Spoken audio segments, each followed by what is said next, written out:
मानव के पृथ्वी तल पर पड़े प्रथम पदचिन्ह। उसे लगा वो अकेला क्यों चले। इसी भावना से उत्पन्न हुआ समाज। समाज के विकास से उत्पन्न हुई मानव संस्कृति और मानव संस्कृति के भिन्न भिन्न रूप धरती पर उभरने लगे। न जाने कितने युग बीत गए, कोई नहीं जानता। जब इतिहास ने आंख खोली, भारत भूमि पर संसार के पहले सुसंस्कृत राष्ट्र ने जन्म ले लिया था। एक अनादि राष्ट्र, पृथ्वी पर स्वर्ग और मानव में देवता के दर्शन। देवताओं की आत्मा हिमालय, आदिदेव शंकर की भूमि, जहां ऋषि मुनियों ने तपस्या करके श्रेष्ठ मनुष्य जीवन और एकात्म समाज की कल्पना का विकास किया और उन्हें साक्षात्कार हुआ एक एक मंत्र का।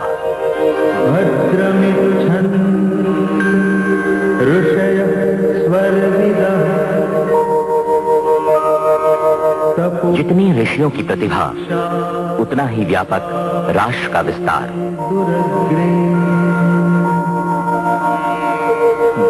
राष्ट्र भाव की व्यापकता हिमालय के उत्तुंग शिखरों में जन्मी, नदियों की धाराओं के साथ उत्तर के विशाल मैदानों को पार कर सुदूर दक्षिण में हिलोरे लेते सागर तक फैल गई।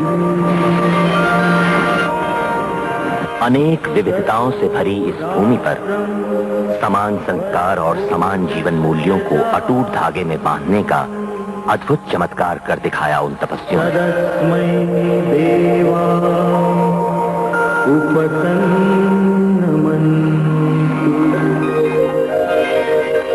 आसेतु हिमालय फैली हुई सजीव एवं वंदनीय मातृभूमि और उस पर एकात्म समाज, यही तो है हिंदू राष्ट्र की परिभाषा।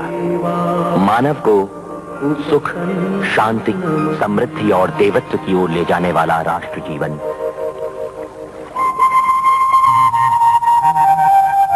सर्वे सुखिनः सन्तु, सर्वे सन्तु निरामयाः, सर्वे भद्राणि पश्यन्तु। हजारों वर्षों तक आबादित रहा, पर एक अशुभ घड़ी आई।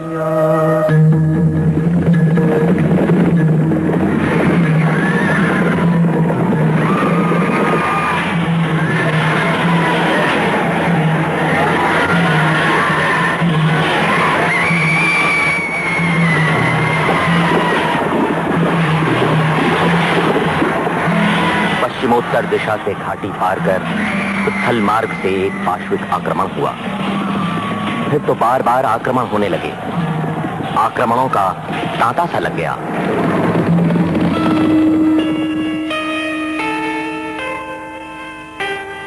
इस्लामी आक्रमणों ने तो धर्म, संस्कृति एवं समाज के अस्तित्व को ही संकट में डाल दिया।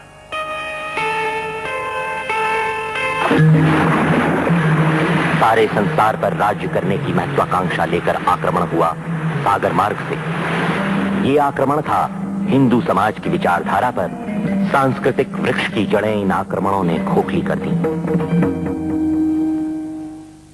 अंधकार, अंधकार, अंधकार।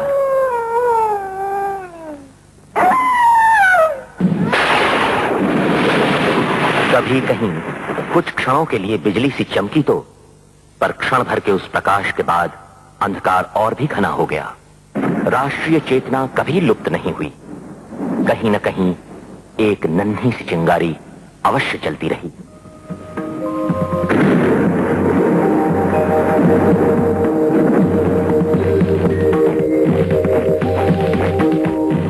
ऐसी ही एक चिंगारी राष्ट्रीय स्वयंसेवक संघ।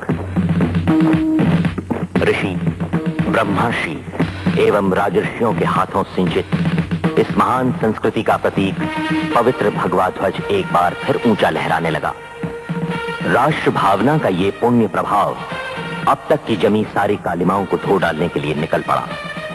परंतु इस संघ के सामने था परिस्थिति का कठिन आह्वान। आशा तो ये थी कि कभी तो ये देश स्वतंत्र होगा और इस राष्ट्र का अंग अंग विकसित होगा, बलशाली बनेगा। परंतु हुआ उल्टा। स्वातंत्र प्राप्ति के साथ ही मातृभूमि खंडित हो गई।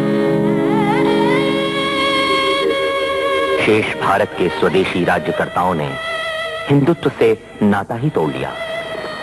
परकीय संस्कृति के प्रभाव के कारण परानुकरण, आत्मविश्वास का अभाव और व्यक्तिगत स्वार्थ आदि विकट समस्याएं खड़ी हो गईं।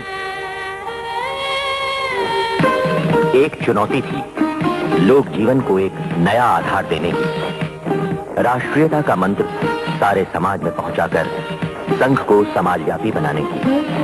संघ ने स्वतंत्रता के पश्चात राष्ट्र निर्माण का सर्वांगीण प्रयोग प्रारंभ किया।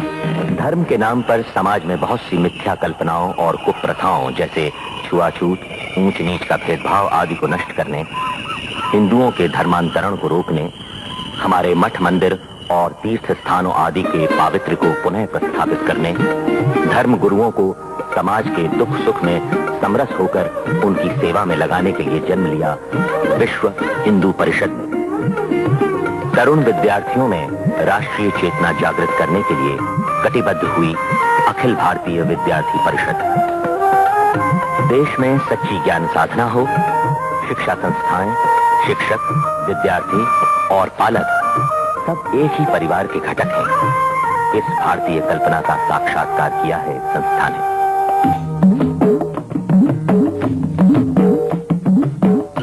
देश में सर्वत्र गिरिकंदराओं और मैदानी क्षेत्रों में फैली जनजातियों, दारिद्र्य पीड़ित, शोषित व उपेक्षित 100-150 वर्षों से ईसाई मिशनरियों के मोहजाल में फंसकर पूर्वजों के धर्म और राष्ट्रीय धारा से अलग हो रहे अपने बंधुओं को प्रेम पूर्वक गले लगाकर राष्ट्रीय प्रवाह में पुनः सम्मिलित कराने के लिए आगे आया है वनवासी कल्याण आश्रम। भारतीय मजदूर फंसा हुआ था वर्ग संघर्ष, हिंसा और धर्म विहीनता के जड़वादी तत्व ज्ञान का प्रचार करने वाले साम्यवादी लाल पंजे में। देश का औद्योगिकरण, उद्योगों का श्रमिकीकरण एवं श्रमिकों का राष्ट्रीयकरण, ये घोषणा देते हुए इस क्षेत्र में कूद पड़ा है भारतीय मजदूर संघ। लाल झंडे की जगह भगवा ध्वज और मई दिन के स्थान पर विश्वकर्मा दिन की कल्पना इसी ने दी है। संघ कार्य से प्रेरित होकर हिंदू महिलाओं की एक अखिल भारतीय संगठना राष्ट्रीय सेविका समिति भारतीय संस्कार व संस्कृति आदि की रक्षा करते हुए महिलाओं की सभी समस्याओं का समाधान भारतीय जीवन पद्धति से ढूंढ निकालने का प्रयास है इस मातृशक्ति का। 1972 से दीनदयाल शोध संस्थान ने कार्य प्रारंभ किया। अर्थशास्त्र, समाजशास्त्र, नागरिक शास्त्र, इन सभी में मूलभूत संशोधन कर उसे प्रत्यक्ष कार्य में प्रयोग करना इस संस्था का मुख्य उद्देश्य है।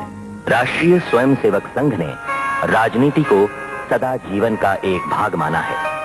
सत्ता की राजनीति से संघ सदैव दूर रहा है। प्रखर राष्ट्रीयता पर आधारित सुसंस्कृत राजनीतिक दल में संघ के स्वयंसेवक सक्रिय भाग लेते हैं। स्वामी विवेकानंद आज के युग में हिंदू धर्म की विजय ध्वजा संसार में लहराने वाले तेजस्वी सन्यासी। स्वामी जी ने विदेश यात्रा से पूर्व कन्याकुमारी में जिस चट्टान पर बैठकर ज्ञान प्राप्त किया और ध्येय मार्ग का साक्षात्कार किया, संघ की प्रेरणा से उसी स्थान पर स्वयं सेवकों ने अथक परिश्रम से एक भव्य स्वामी विवेकानंद शिला स्मारक का निर्माण किया। राष्ट्रीय स्वयंसेवक संघ का हिंदू संगठन का कार्य और विचार केवल भारत तक ही सीमित नहीं रहा। सारे संसार में जहां जहां संघ के स्वयंसेवक गए, वहीं संघ की विचारधारा पहुंची और हिंदू संगठन का कार्य प्रारंभ हो गया। इससे विदेशों में बसे हिंदुओं को हिंदू संस्कृति और धर्म का स्वाभिमान जीवित रखने की प्रेरणा मिल रही है। सभी दिशाओं से असंख्य यात्री आगे बढ़ रहे हैं। उनके कार्यों का रूप भिन्न है, क्षेत्र भिन्न है, पर सबका लक्ष्य एक है, परम वैभवम नेतुमे तत् स्वराष्ट्रम। यही है संघ व समस्त हिंदू समाज का एक रूप।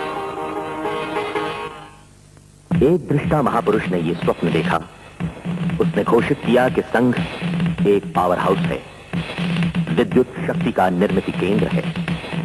यहां से निकलने वाली शक्ति राष्ट्र जीवन के प्रत्येक क्षेत्र को प्रकाशमय कर देगी।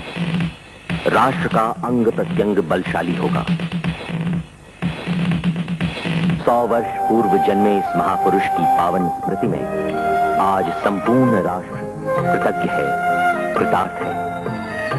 राष्ट्रीय स्वयंसेवक संघ के जन्मदाता, एकात्म राष्ट्र जीवन की गंगा प्रवाहित करने वाले भगीरथ डॉक्टर केशव बलिराम हेडगेवार, एक कर्मठ वैरागी, क्रियाशीलता का उच्च आदर्श, हिंदुत्व प्रेम के अगाध सागर।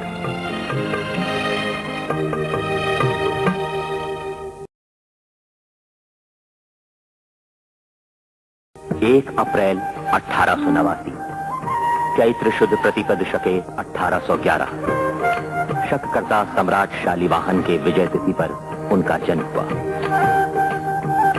प्राचीन धार्मिक परंपराओं से प्रभावित कुटुंब, आंगन में पवित्र तुलसी, घर में नित्य नियम से होने वाले धार्मिक विधि, पूजा पाठ, ग्रंथों का पठन पाठन, संध्या वंदन, होम हवन, गौग्रास आदि ऐसे सुसंस्कृत धर्मनिष्ठ परिवार में उन्होंने जन्म लिया। हेडगेवार परिवार के पूर्वज आंध्र प्रदेश के कंदकुर्ती नामक गांव के रहने वाले थे। इन वेद विद्या परायण, कट्टर धर्माभिमानी प्रतिष्ठित पूर्वजों का जीवन यवनों के अत्याचारों से अत्यंत कठिन हो गया था। भर्गो देवस्य धीमहि।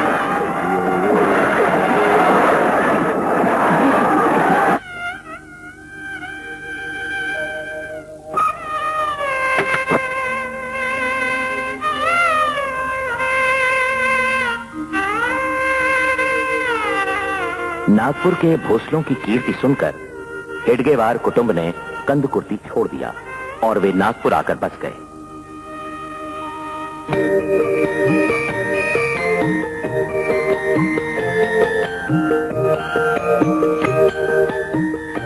नवजात शिशु की कुंडली बनाई गई। पिता आनंद विभोर हो उठे। कोई गोपाल कहो, कोई गोविंद कहो, इन उद्घोषों के साथ घराने के कुल देवता के नाम पर बालक का नाम रखा गया केशव। केशवाय नमः, ओम नारायणाय नमः, ओम माधवाय नमः, ओम गोविंदाय नमः, ओम अग्नये स्वाहा। केशव का बचपन बीता माता पिता से पारिवारिक संस्कार ग्रहण करते। ओम सहस्रशीर्षा पुरुषः, ओम सहस्रशीर्षा पुरुषः स भूमिं विश्वतो वृत्वा त्यतिष्ठत् दशांगुलम्।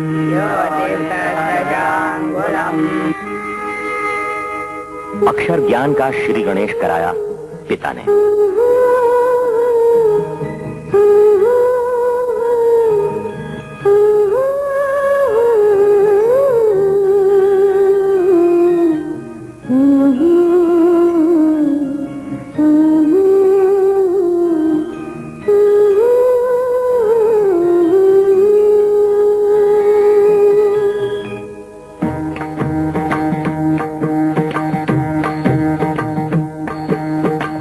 राम लखन दो बंधुबर, रूप सील बलधाम।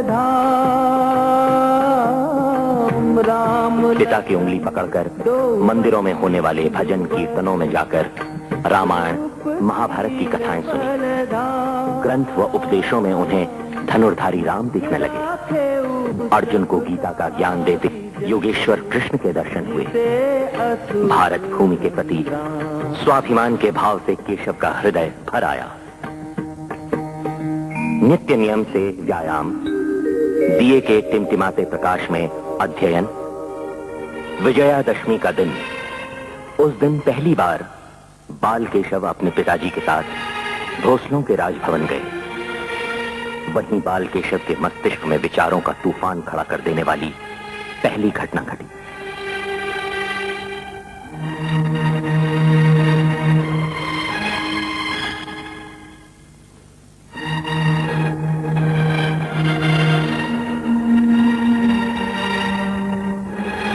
राजभवन में छत्रपति शिवाजी महाराज की प्रतिमा देखकर केशव स्वतः को भूल सा गया।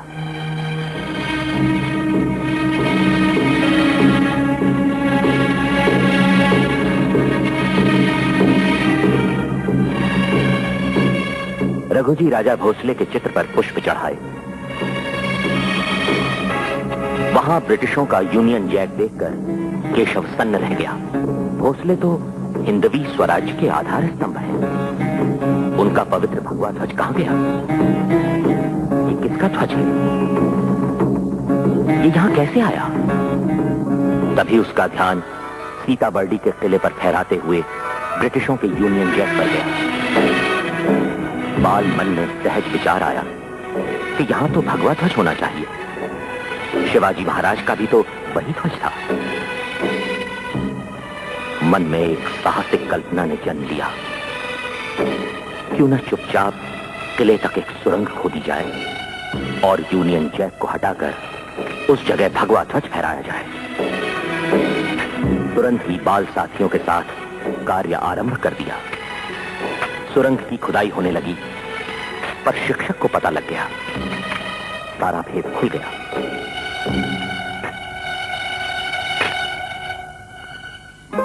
बाल केशव के विचार सुनकर शिक्षक अवाक रह गए।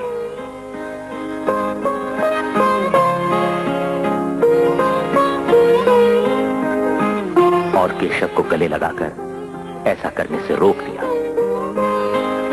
दास्ता का कलंक मिटाने की इच्छा मन की मन में ही रह गई।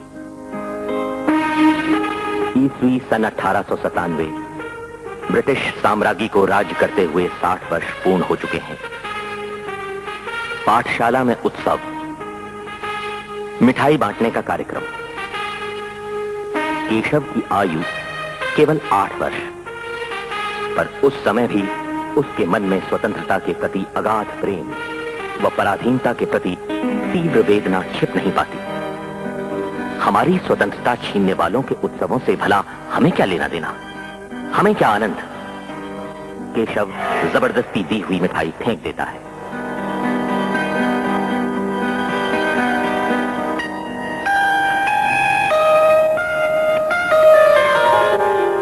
एक ओर थी देशभक्ति की ज्वलंत भावना व दूसरी ओर थी बलशाली शरीर बनाने की महत्वाकांक्षा। बलभीम की उपासना शुरू हो गई।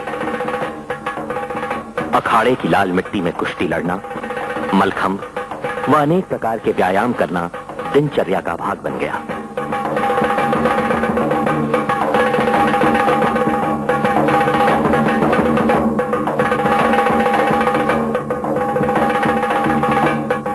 इस प्रकार केशव का जीवन गढ़ रहा था। एक वज्राघात हुआ।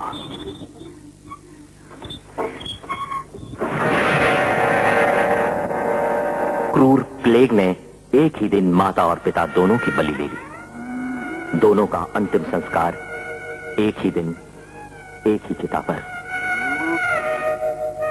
केशव के सिर से माता पिता की छाया हट गई।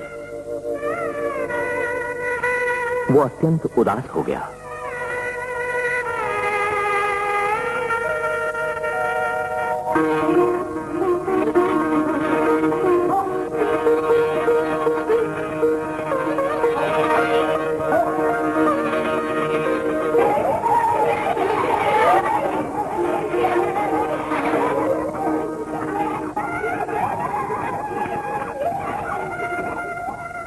केशव की उदासी ने उसकी चेतना और धैर्य नहीं छीना। अब वो देश की परिस्थिति जानने के लिए खाली समय पाठशाला के वाचनालय में बैठने लगा।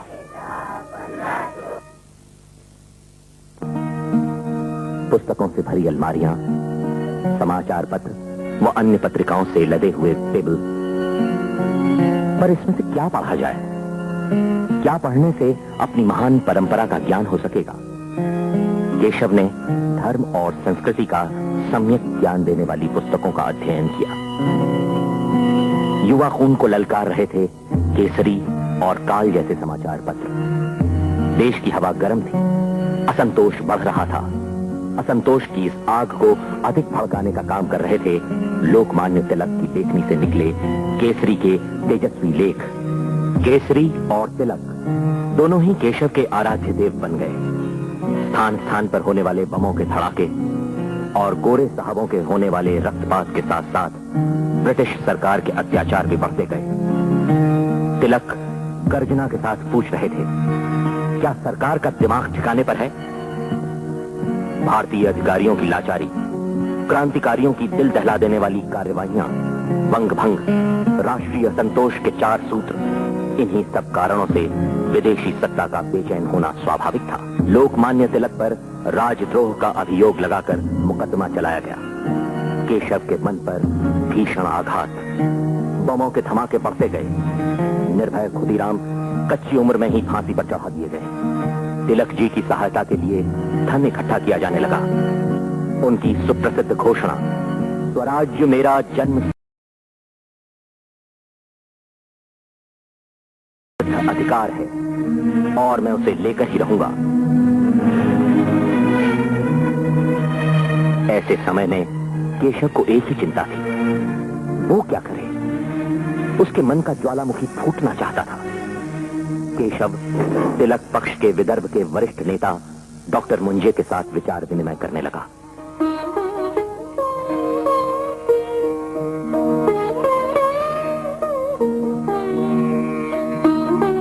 वहां उसने जाना कि उसे अपने मन में उठ रहे सवालों का हल स्वयं ढूंढना होगा।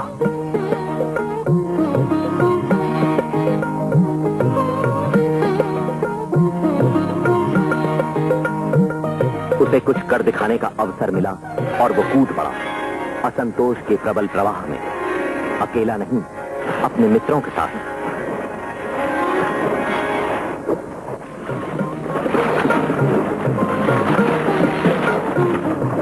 देशभक्ति के विचार, मित्रों के साथ चर्चा, मन में बढ़ता रोष।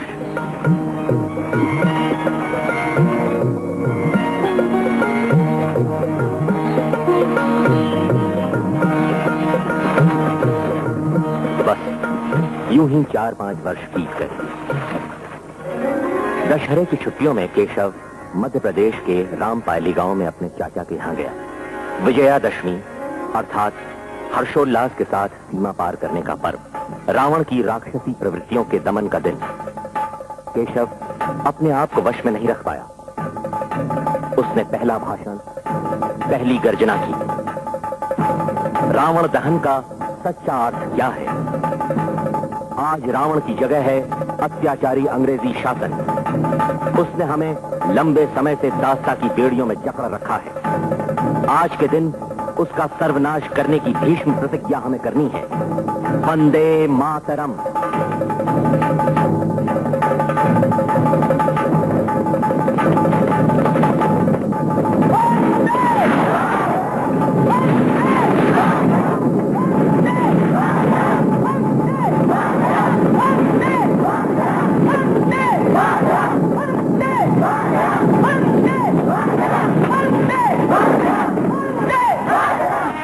अंग्रेजी शासन को केशव के नाम से एक नई फाइल खोलनी पड़ी। गुप्तचर परछाई की तरह उसके साथ लगे रहे। नील सिटी हाई स्कूल के नोटिस बोर्ड पर रिस्ले का काला सर्कुलर, वंदे मातरम की घोषणा पर बंदी। केशव ने चुनौती दी। अत्याचारी शासन के इस दुराग्रही उपदेश को ठुकराने का निश्चय किया, योजना बनाई और सभी साथियों तक पहुंचा दी गई।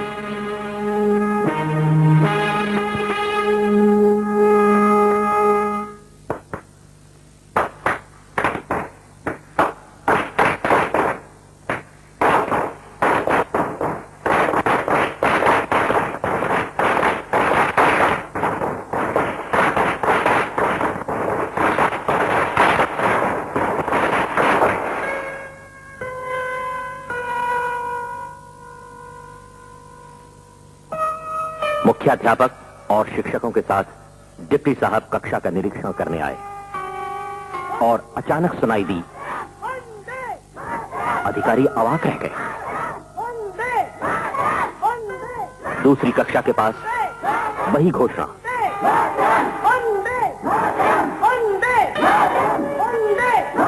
तीसरी कक्षा पर भी वही अनुभव। डिप्टी साहब तिलमिला गए। नोटिस निकाला गया, किसने रचाया ये षड्यंत्र, शिक्षालय बंद कर दिया गया। आदेश निकाला गया, इस काम में जिसका भी हाथ हो वो माफी मांगे। कोई आगे नहीं आया। शिक्षालय 2 महीने बंद रहा। उधर पालक परेशान। काफी प्रयत्नों के बाद एक रास्ता निकाला गया। नाम मात्र का खेद व्यक्त करके विद्यार्थी शिक्षालय में आने लगे, पर स्वाभिमानी केशव थूक कर चाटना जानता ही न था।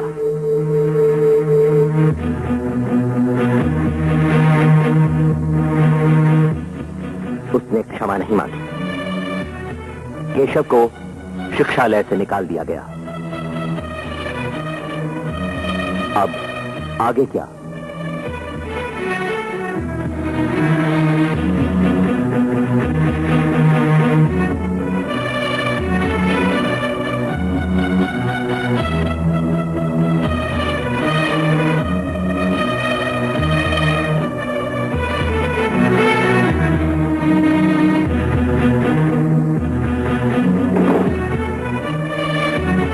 श्री अच्युत बलवंत कोल्हटकर ने देश सेवक पत्रिका में अपने एक लेख में लिखा कि ऐसे अन्याय पीड़ित विद्यार्थी क्या करें। समाज को चाहिए वो इन होनहार विद्यार्थियों की शिक्षा की उचित व्यवस्था करें।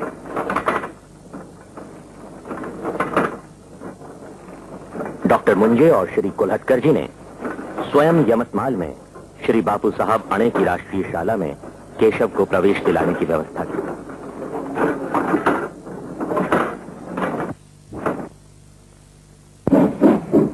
केशव यवतमाल के लिए चल पड़ा।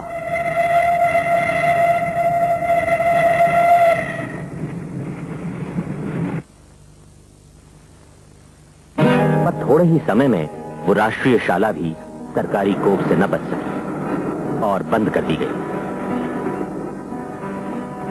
असहाय केशव को अब पुणे आना पड़ा।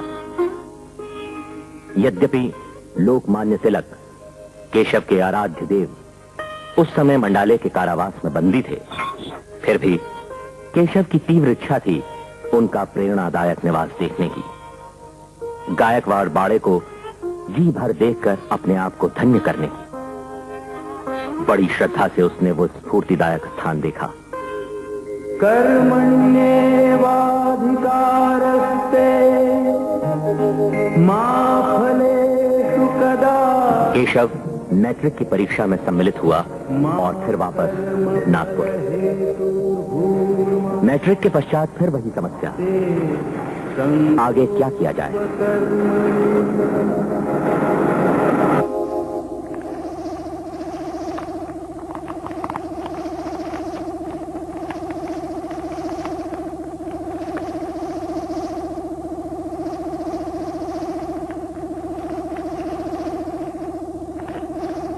क्रांति मार्ग से प्रभावित केशव डॉक्टर मुंजे से परिचय पत्र लेकर कलकत्ते गया और वहां के नेशनल मेडिकल कॉलेज में प्रवेश ले लिया।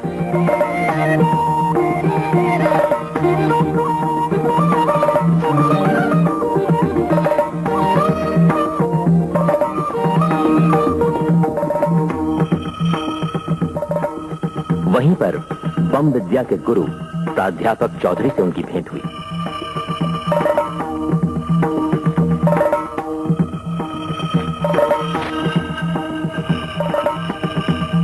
गुप्तचर केशव का पीछा कर रहे थे।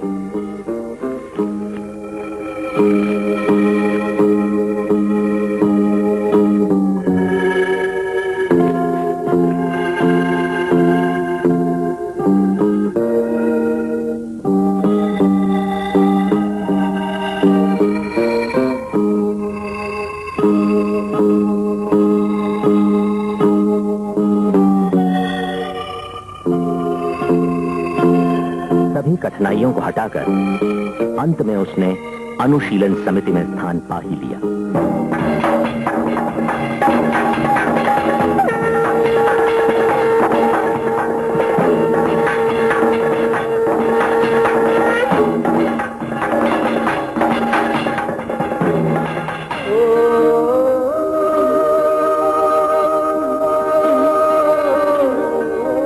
वर्ष का ये कालखंड केशव की जीवन धारा को, उसके सुप्त गुणों को, उसकी धधकती राष्ट्रभक्ति को सही दिशा में ले जाने वाला सिद्ध हुआ।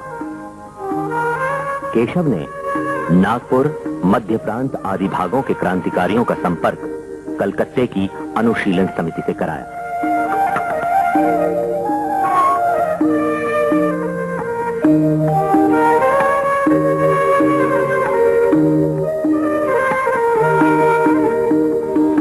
केशव बमों के पार्सल पहुंचाने जैसे खतरनाक काम भी अत्यंत सावधानी से करने लगा।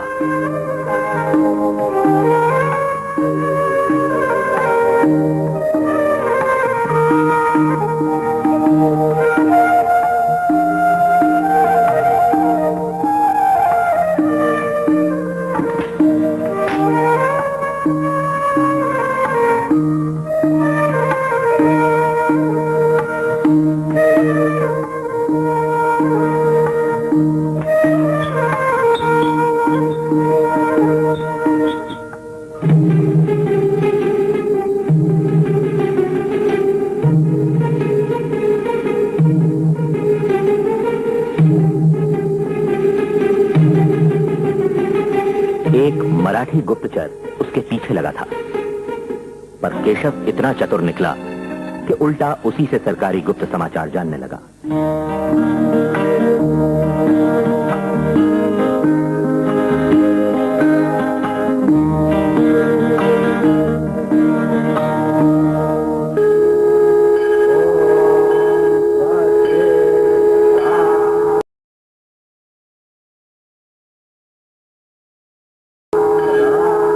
गणेशोत्सव, शिव जयंती आदि उत्सवों के समय मिलने वाले सभी लोगों में से अपने विचार के मित्र बनाने का प्रयत्न केशव सतत करने लगा।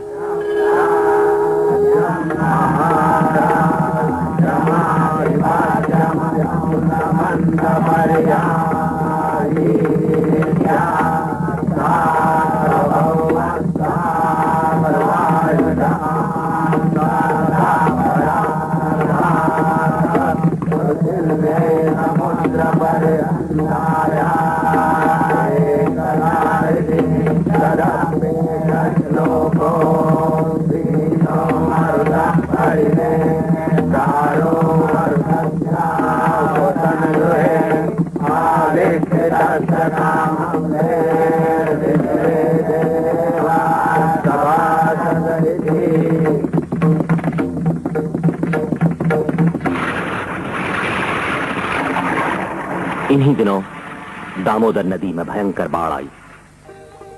हजारों लोग बाढ़ के पानी में फंस गए। बीमारियां फैलने लगीं। केशव ने अपने मित्रों के साथ बाढ़ पीड़ितों की सहायता करने का बीड़ा उठाया।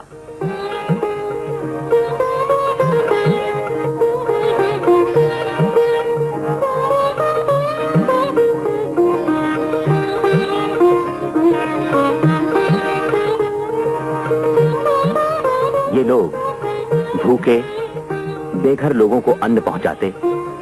ये था चरित्रवान और निस्वार्थ कार्यकर्ताओं का ऐसा आदर्श जिससे भविष्य में असंख्य अनुयायी सतत प्रेरणा ले सकें। वे उस समय के कलकत्ते के श्रेष्ठ लोगों से भेंट, चर्चाएं और विचार विमर्श नियमित रूप से करते रहे, जिनमें आशुतोष मुखर्जी, विपिन चंद्र पॉल, श्याम सुंदर चक्रवर्ती, मोतीलाल घोष, त्रैलोक्यनाथ चक्रवर्ती आदि कुछ प्रमुख नाम हैं। उन्होंने कई बंगाली परिवारों से घनिष्ठ संबंध ही नहीं बनाए, बल्कि बंगला भाषा पर महारत भी प्राप्त की।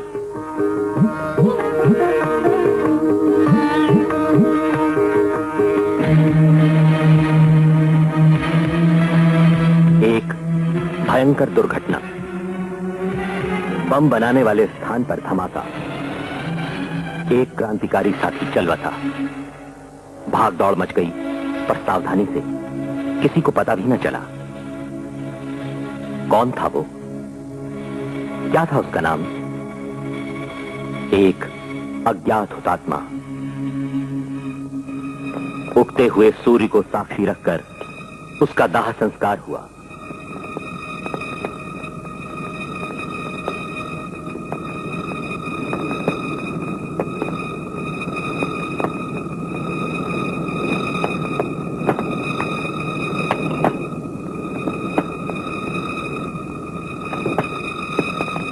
केशव के अंतःकरण में एक बार फिर उथल पुथल मच गई।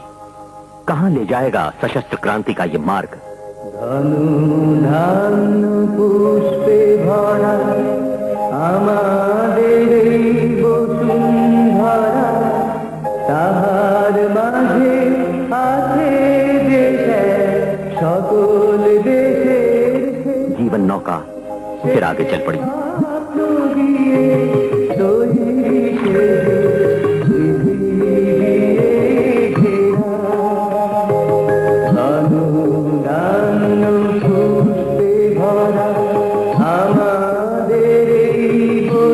केशवराव डॉक्टर बनकर नागपुर वापस आ गए।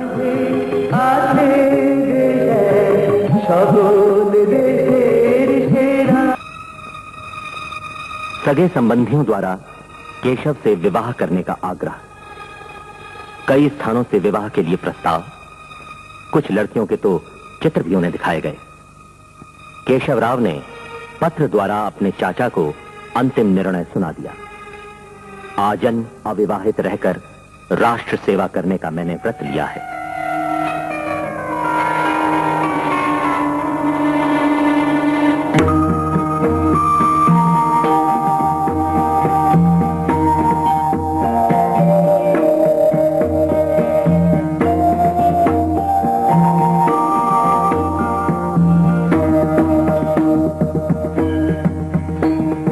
राष्ट्रीय स्वतंत्रता के महायज्ञ में अपने सर्वस्व की आहुति चढ़ाने का यह संकल्प था।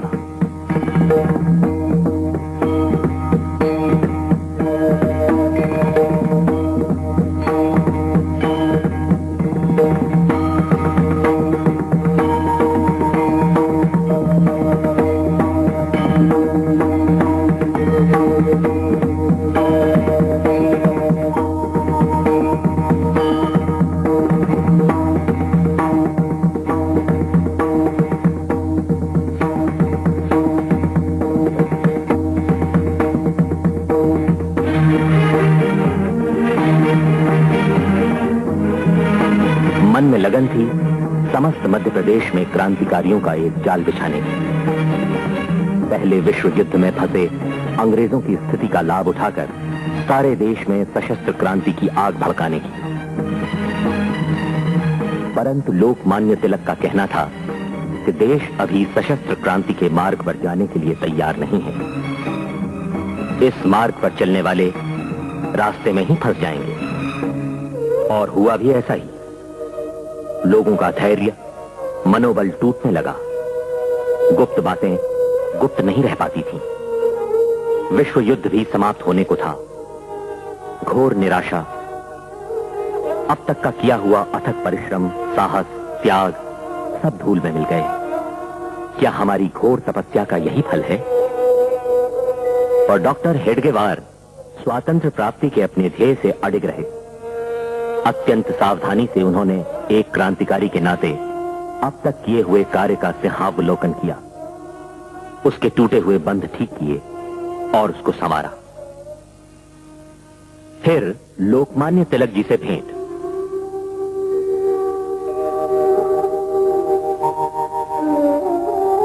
विचार विमर्श। लोकमान्य जी ने आग्रह किया, राष्ट्रीय कांग्रेस में आओ।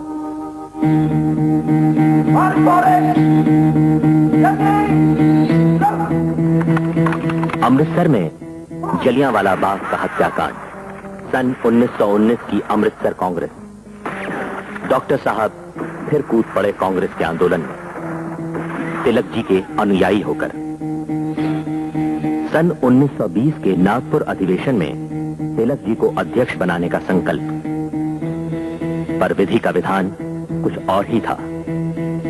1 अगस्त 1920 को लोकमान्य तिलक जी के स्वर्गवास का दुखद समाचार वज्राघात करता हुआ सारे देश में फैल गया।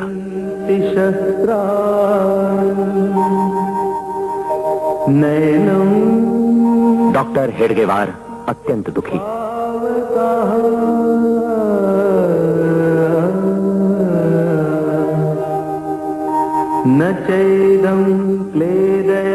अब नागपुर अधिवेशन का अध्यक्ष कौन होगा? ध्यान आता है पांडुचेरी में तपस्या करते एक भूतपूर्व क्रांतिकारी श्री अरविंद घोष का। डॉक्टर पांडुचेरी पहुंच जाते हैं, पर अरविंद बाबू सहमत नहीं होते। भारतीय राजनीति में एक नया मोड़ आता है, तिलक युग का अंत और गांधी युग का प्रारंभ।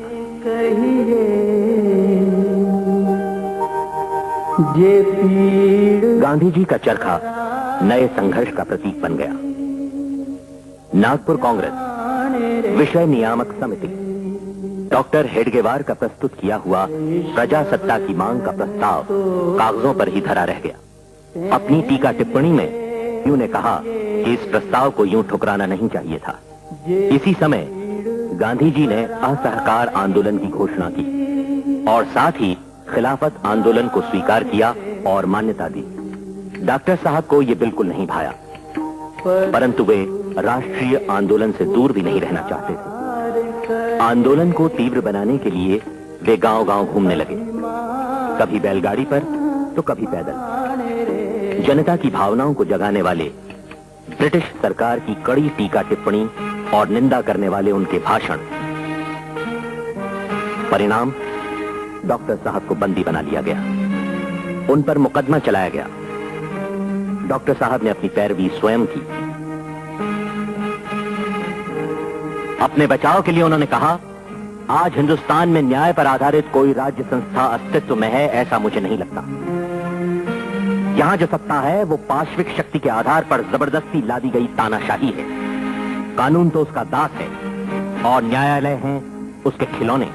इस पृथ्वी तल पर कहीं भी केवल उसी राज्य सत्ता को जीवित रहने का अधिकार है जो वहां के लोगों की हो और लोगों द्वारा लोगों के लिए ही चलाई जा रही हो।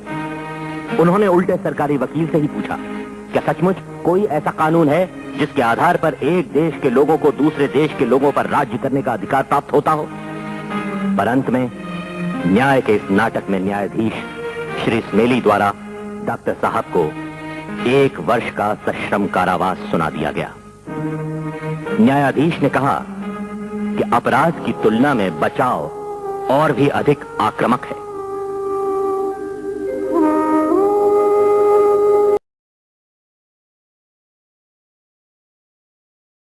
वंदे मातरम 19 अगस्त 1921। कारावास का प्रारंभ।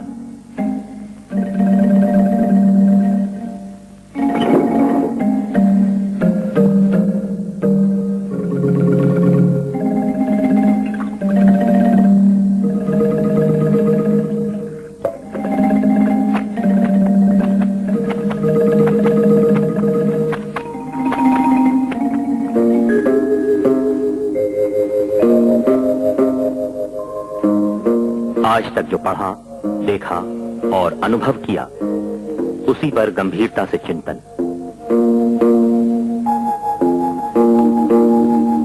अब तक के किए हुए कार्य का सिंहावलोकन।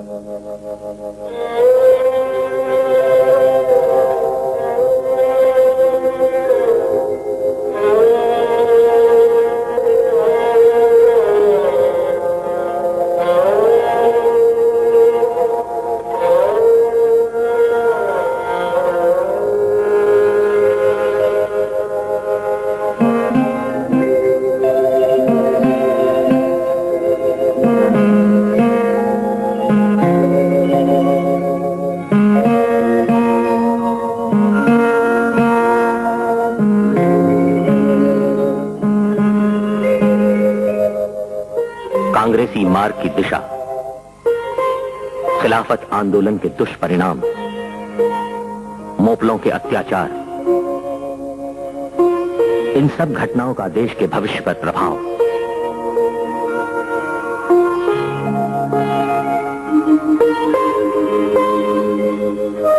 बारह जुलाई 1922, कारागार से मुक्ति।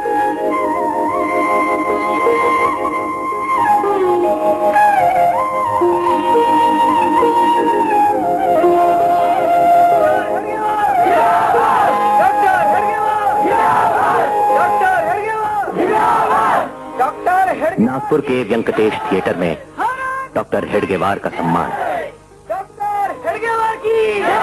पंडित मोतीलाल नेहरू, विट्ठल भाई पटेल, हकीम अजमल खां, डॉक्टर अंसारी, राजा जी, नारायण भास्कर खरे आदि नेताओं की उपस्थिति में डॉक्टर साहब को मालाएं पहनाई जाती हैं।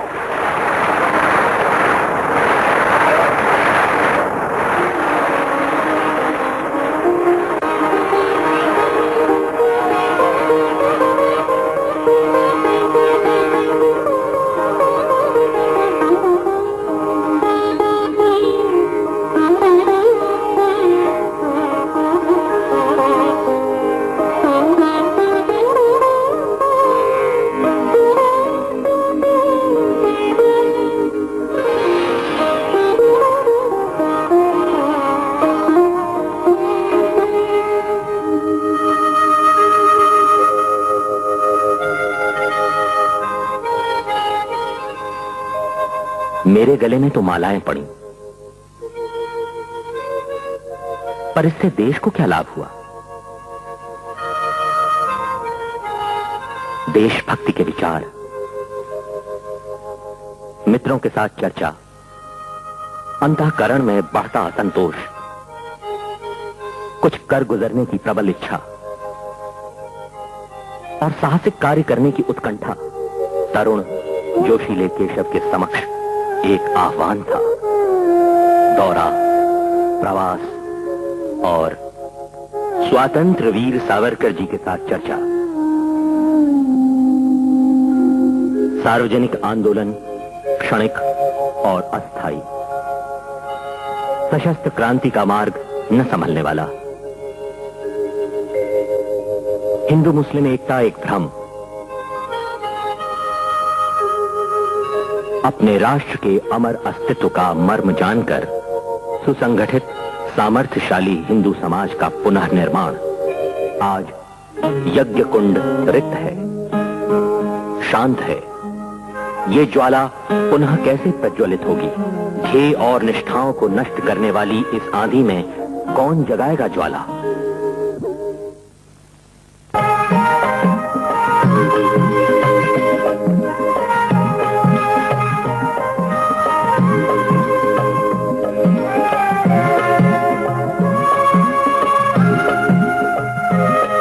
सन 1925 विजयादशमी का त्योहार। एक छोटी सी बैठक में संघ स्थापना की घोषणा। हम राष्ट्रोद्धार के उद्देश्य से संघ की स्थापना कर रहे हैं। यही था संघ रूपी वट वृक्ष का बीजारोपण। इसके लिए तो आवश्यकता है अविरत काम करते रहने की, हृदय में धधकती आग संजोए ध्येय प्राप्ति के लिए तिल तिल जलने की, प्राणों की बाजी लगाकर बलिदान के लिए सदा तत्पर रहने की। आवश्यकता है इन सब गुणों से संपन्न असंख्य लोग जगह जगह निर्माण करने की।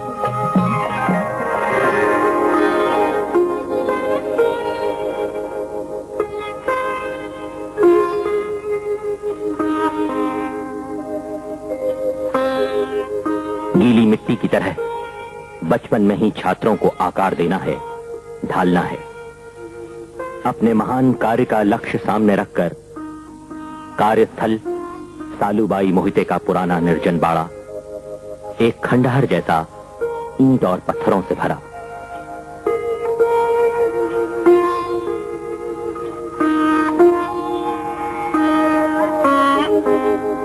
डॉक्टर हेडगेवार के सामर्थ्यशाली हाथ बाड़े की सफाई में लग जाते हैं।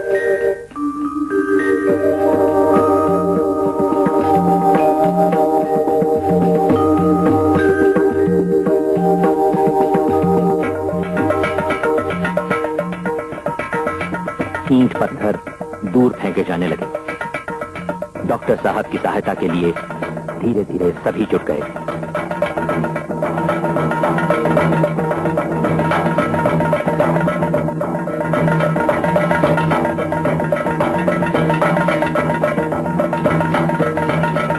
मैदान स्वच्छ हो गया। कबड्डी का खेल रंग लाने लगा। नित्य पानी का छिड़काव होने लगा। कौन करता था ये सब? 36 वर्ष के चिर तरुण डॉक्टर हेडगेवार।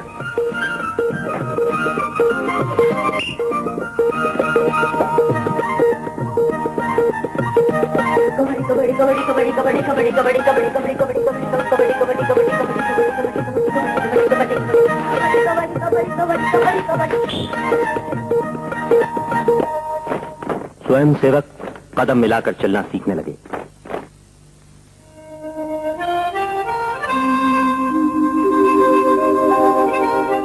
संघ के काम के लिए समय देते हो? कितने मित्रों को शाखा पर लाए? स्वयं सेवकों के घर जाते हो ना? पढ़ाई कैसी चल रही है? बुद्धिमान, पढ़ने वाले होशियार बच्चे शाखा पर आते हैं, ऐसा सबको दिखना चाहिए। माँ बाप की शिकायत नहीं आनी चाहिए।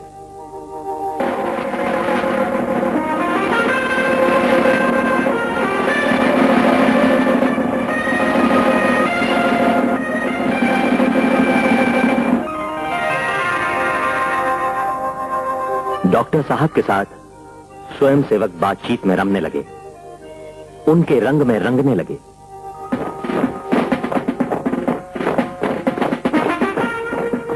लाठी, खड्ग, छुरिका, योग चाप, संचलन आदि कार्यक्रम सुचारू रूप से होने लगे। गीली मिट्टी को आकार मिलने लगा। व्यायाम द्वारा गठा स्वस्थ शरीर हो और उसमें हो विशुद्ध राष्ट्र निष्ठा से भरा हृदय।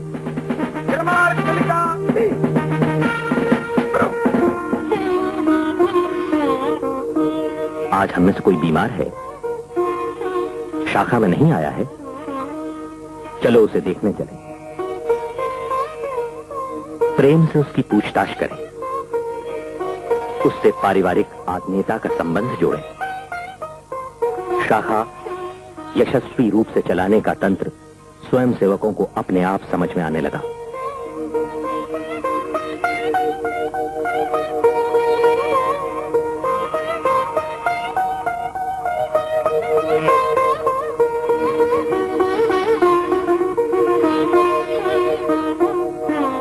उनका हंसमुख स्वभाव, प्रभावी व्यक्तित्व, निस्वार्थ स्नेह और आत्मीयता के कारण स्वयं सेवकों का मन पुलकित हो उठता। स्वयं सेवक उत्साह से भरे होते थे।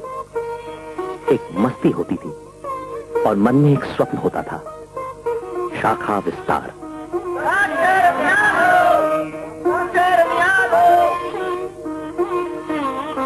छुट्टी का दिन हो या अवकाश के क्षण, डॉक्टर जी के निवास स्थान पर स्वयं सेवक खींचे चले आते थे। बैठक जमती थी, पूछताछ प्रारंभ हो जाती थी।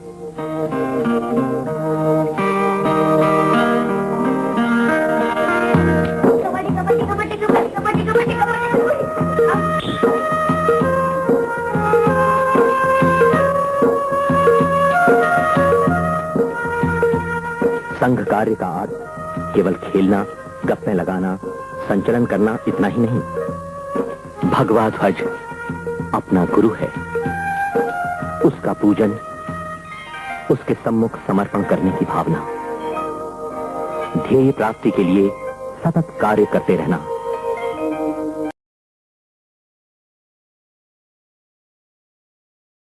किसी व्यक्ति विशेष के लिए नहीं, आदर्शों के लिए।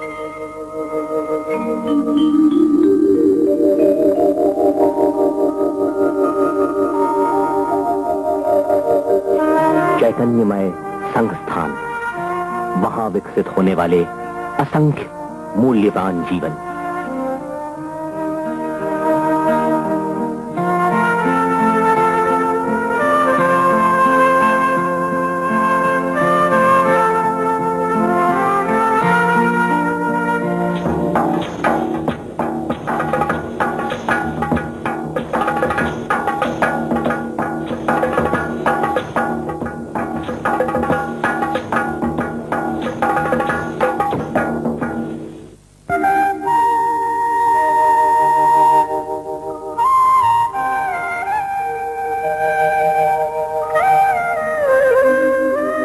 नागपुर से 32 मील दूर रामटेक नामक तीर्थ स्थान पर प्रभु रामचंद्र जी के प्राचीन मंदिर पर भव्य रामनवमी का मेला।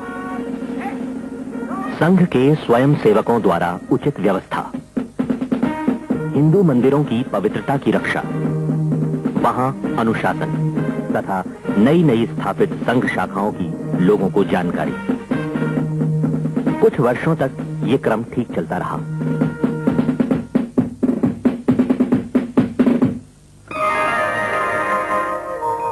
उन्नीस 1927 में एक अप्रिय घटना हो गई। गणपति व महालक्ष्मी के उत्सवों के दिनों में दंगा हुआ। तरुण स्वयंसेवकों को सावधान रहने का संकेत दिया और डॉक्टर साहब स्वयं नागपुर के बाहर चले गए। दंगा करवाने वालों को ऐसा करारा सबक दिया कि बाद में नागपुर में दोबारा दंगा करने का उनका साहस ही नहीं हुआ। इस घटना का असर दूसरे स्थानों पर भी पड़ा।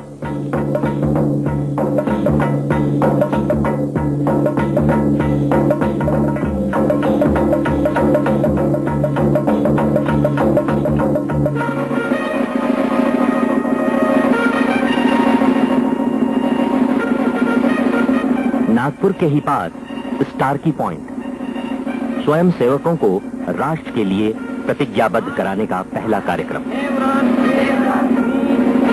आमरण पाली, भारत माता की जय, भारत माता की जय।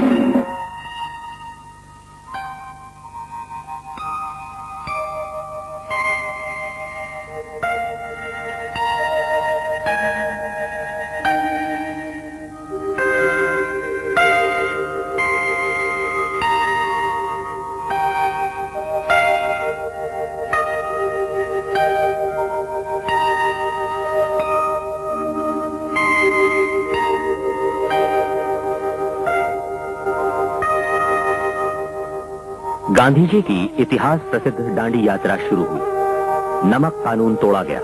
स्वतंत्रता के लिए किए गए सभी प्रयत्नों में कंधे से कंधा मिलाकर सहभागी होने का डॉक्टर जी का स्वभाव था। डॉक्टर जी ने संघ को तो आंदोलन से दूर रखा, पर व्यक्तिगत रूप से आंदोलन में हिस्सा लिया। भारत माता की जय के गगनभेदी नारों के साथ डॉक्टर साहब की टोली ने सत्याग्रह किया।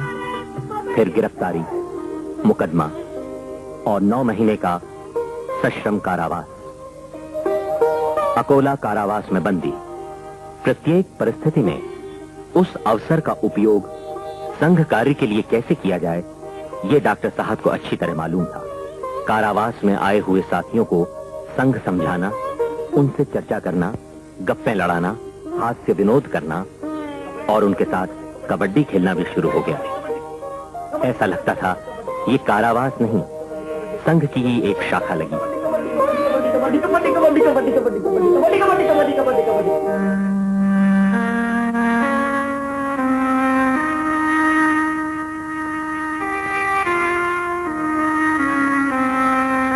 संघ की स्थापना के बाद कार्य की आवश्यकता के अनुसार डॉक्टर साहब ने अपने मूल स्वभाव को ही बदल दिया।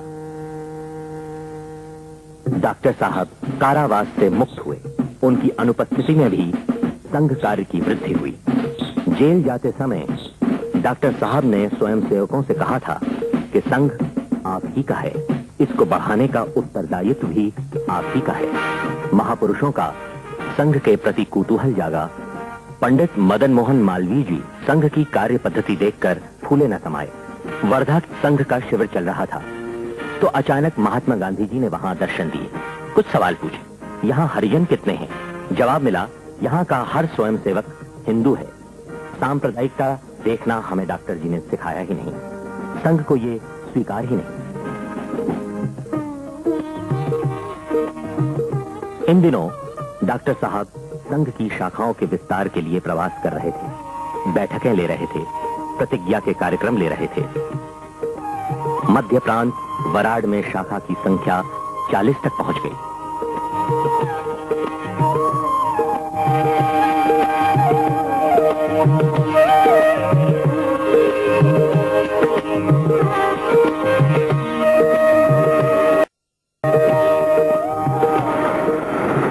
डॉक्टर साहब ने इन 2-3 वर्षों में नागपुर में तरुण कार्यकर्ताओं की एक टुकड़ी तैयार कर ली थी। संघ का ध्येयवाद और कार्य पद्धति तथा रोम रोम में समर्पण की भावना से भरी कार्यकर्ताओं की दुर्लभ टोली संघ कार्य के विस्तार निकल पड़ी। संघ वेग से बढ़ने लगा। प्रथम पूना, बंबई, सातारा, सांगली, कोल्हापुर, नासिक आदि स्थानों पर तथा बाद में उत्तर प्रदेश, दिल्ली, पंजाब, सिंध, बंगाल तथा मद्रास आदि प्रांतों में भी संघ की शाखाएं स्थापित हो गईं।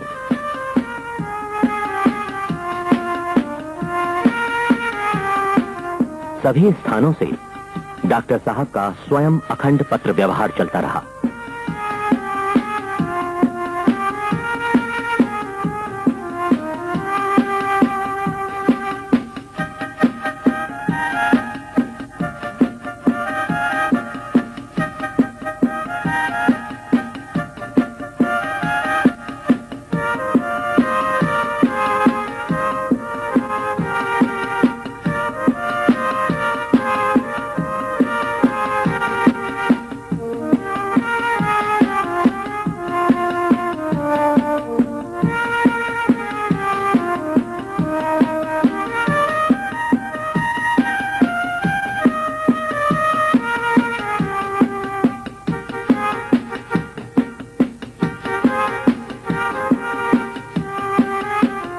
संघ की प्रखर राष्ट्रभक्ति, आत्मशक्ति और स्वतंत्रता की लालसा देखकर वीर सावरकर रोमांचित हो उठे। उन्नदाने नम नाड तंबी उन्नदाने नम नाड तंबी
डॉक्टर साहब ने श्री माधवराव गोलवलकर को संघ कार्य के लिए भली भांति परख लिया था। प्रवास के समय वे उन्हें अपने साथ ले जाते, महत्वपूर्ण उत्तरदायित्व उनके कंधों पर डालते, अपनी उपस्थिति में उन्हें भाषण देने को कहते।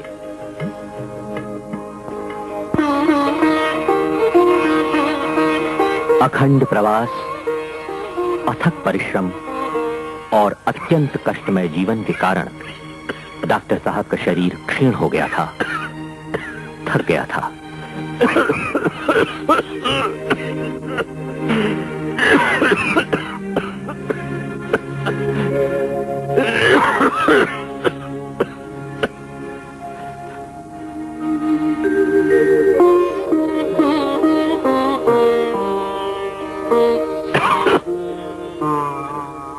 सन 1940 में पूना के संघ शिक्षा वर्ग की समाप्ति के बाद जब वे नागपुर आए तो उनका शरीर छलनी हो चुका था, पर फिर भी मन में दिन रात विचार था संघ का, स्वयं सेवकों का, देश और हिंदुत्व का।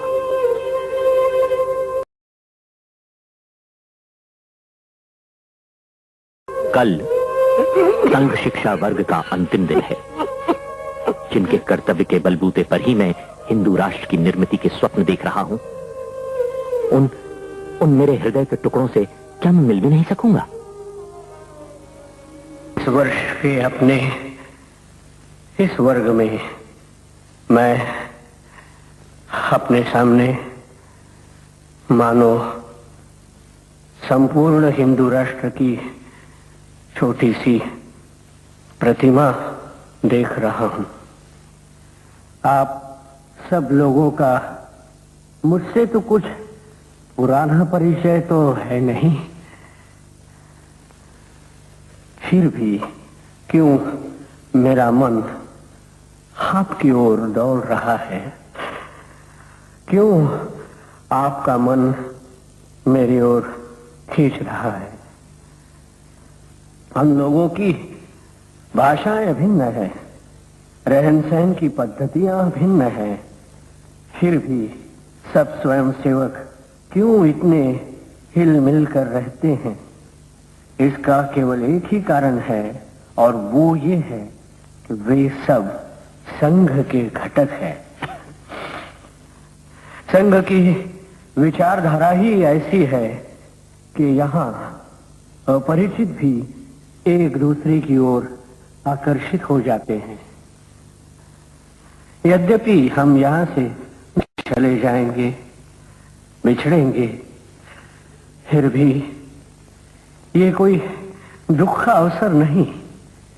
यहाँ पर हमने एक महान कार्य का निश्चय कर लिया है। प्रतिज्ञा कीजिए कि जब तक शरीर में प्राण है तब तक मैं संघ को नहीं भूलूंगा। ऐसा कहने की बारी कभी न आने दीजिए कि 5 वर्ष पूर्व मैं संघ का स्वयंसेवक था। हिमाचल से लेकर कन्याकुमारी तक फैले हुए अपने सब हिंदू भाइयों को हमें संगठित करना है। हम यह नित्य ध्यान में रखें कि केवल शाखा के कार्यक्रम नियमित करने से अथवा प्रतिदिन संघ स्थान पर उपस्थित रहने से ही संघ का कार्य पूर्ण रूप से नहीं हो पाता। अपना महत्वपूर्ण कार्य तो संघ के बाहर ही है। संघ के बाहर के लोगों को देश की उन्नति का सच्चा मार्ग दिखाना यह हमारा ही कर्तव्य है। हमारे इस कार्य को करते रहते ही स्वर्णिम दिवस का उदय होगा। तब फिर हिंदू समाज की ओर टेढ़ी नजर से देखने की किसी की भी हिम्मत नहीं होगी।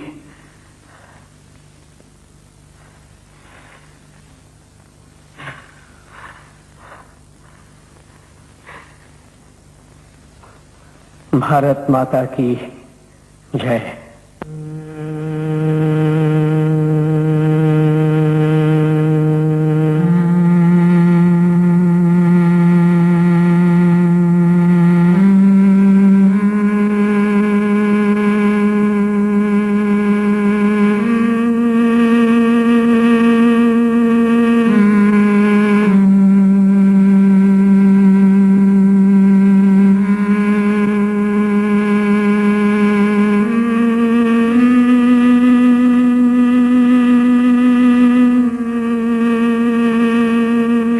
बाबा साहब घटाटे जी के बंगले पर डॉक्टरी उपचार हार मान बैठा। 20 जून डॉक्टर साहब तेज बुखार से तप रहे थे। डूबती आंखें खुल नहीं पा रही थीं। शरीर बेसुध था। अचानक नेताजी सुभाष चंद्र बोस डॉक्टर जी से मिलने आए, पर उस अवस्था में डॉक्टर साहब को देख 2 क्षण रुके, नमस्कार किया और वापस चले गए। 21 जून 1940 को सुबह 9:27 पर नागपुर के श्री घटाटे जी के बंगले में भारत मां के लाडले सुपूत, मातृभक्ति का सिधारा व्रत आजीवन संभालने वाले युग प्रवर्तक, राष्ट्र नेता, लक्ष लक्ष स्वयं सेवकों की स्फूर्ति का चिरंतन स्रोत, आद्य सरसंघ चालक डॉक्टर केशव बलिराम हेडगेवार की प्राण ज्योति असंख्य लोगों के हृदयों में एक नई ज्योति जगाकर अनंत में विलीन हो गई।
श्री गुरुजी ने संघ का पवित्र भगवा ध्वज उसी गरिमा से ऊंचा लहराता रखा।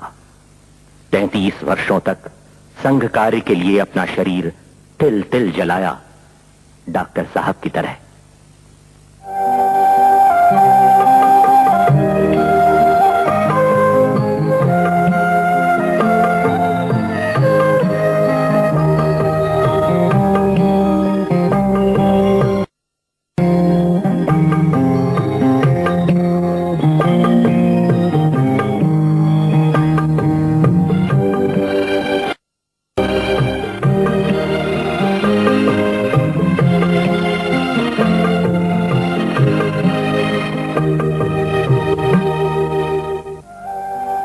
आज श्री बाला साहब देवरस डॉक्टर साहब का अधूरा कार्य पूर्ण करने कटिबद्ध होकर समर्थ रूप से संघ का नेतृत्व संभाले हुए हैं। व्यक्ति तो आता जाता रहता है, पर अमर रहता है राष्ट्र।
संहता कार्य शक्ति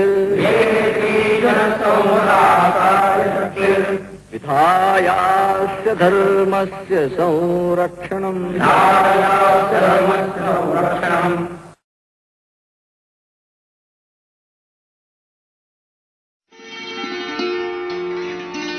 जाति, पंथ, भाषा, वेशभूषा, प्रांत आदि मुद्दों पर बटे हुए हिंदू समाज को संगठित करने का महत्वपूर्ण कार्य डॉक्टर केशव बलिराम हेडगेवार जी ने राष्ट्रीय स्वयंसेवक संघ के माध्यम से आरंभ किया।